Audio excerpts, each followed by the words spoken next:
ever had a dream that was so big, so vivid, it felt more real than your actual life? Well, that's exactly the world we're diving into with A.R. Barton's short story, Going Places.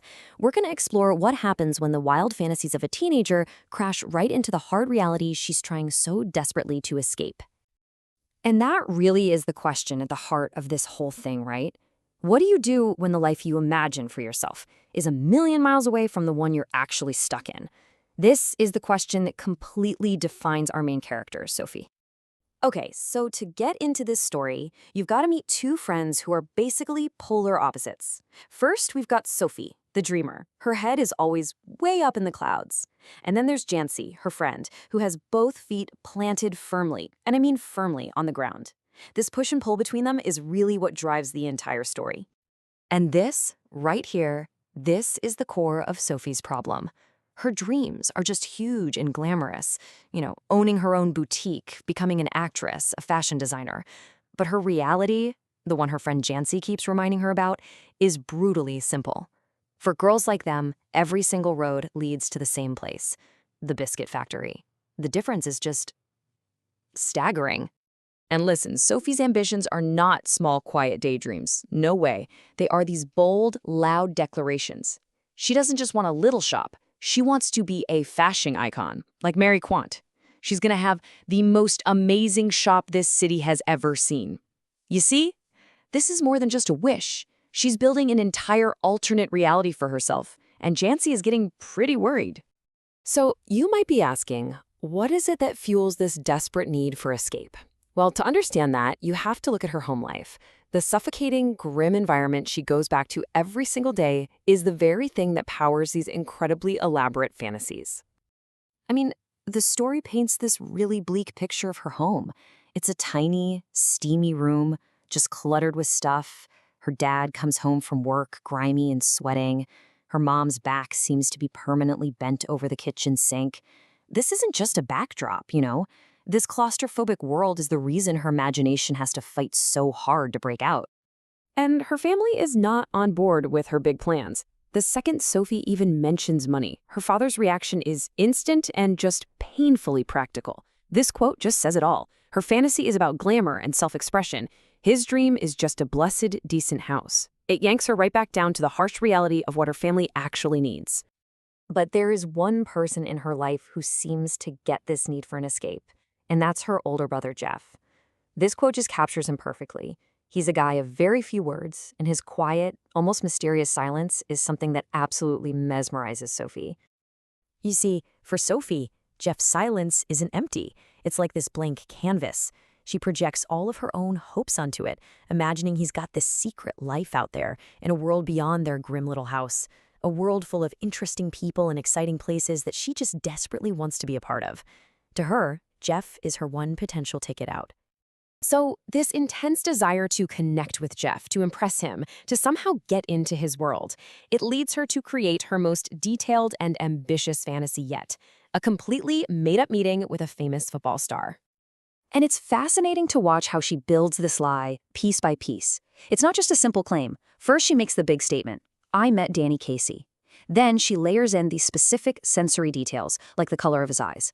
After that, she actually invents dialogue to make it sound real. And for the final touch, she gives the story a future, a promised second meeting.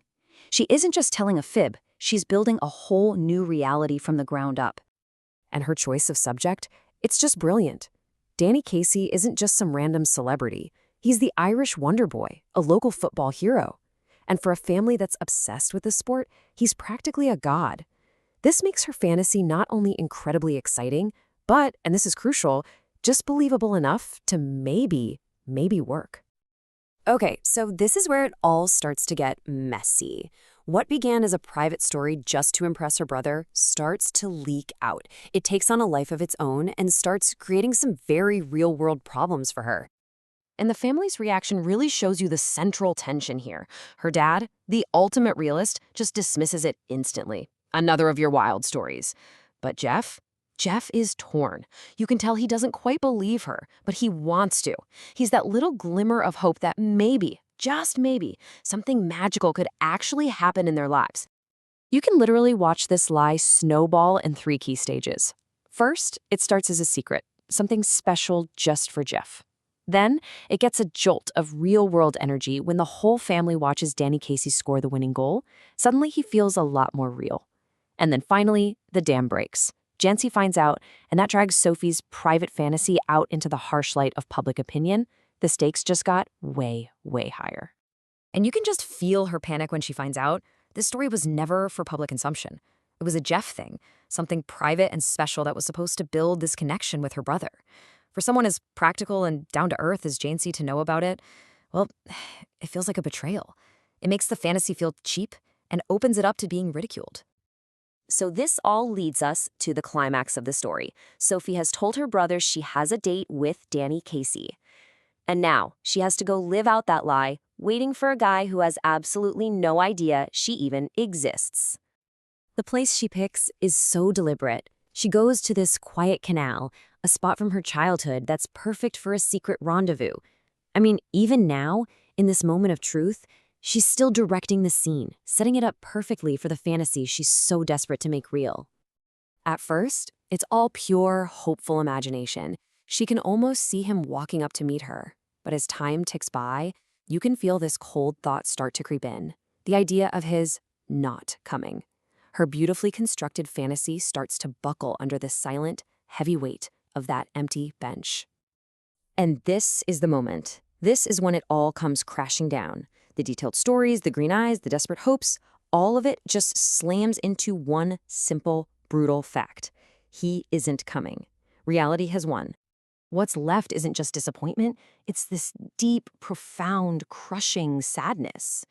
Her fantasy was never just a lie, you know? It was a shield. And with that shield completely shattered, she's forced to carry the full, heavy weight of her reality. And it is a very hard burden to carry. But here is the most fascinating part of the entire story. After reality has delivered this absolutely crushing blow, what does Sophie do? Does she accept it? Does she give up? Nope. She makes a choice. Instead of abandoning the fantasy, she does something incredible. She consciously rebuilds it. She replays the meeting in her head, but this time with even more detail, his voice, his smile. She even weaves in the real memory of his winning goal. It's a deliberate, defiant retreat right back into her dream, reclaiming it for herself.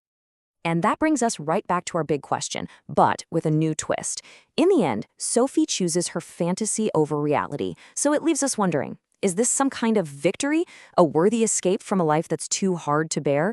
Or has she just locked herself inside a much prettier, but just as inescapable, cage? And that's a question with no easy answer.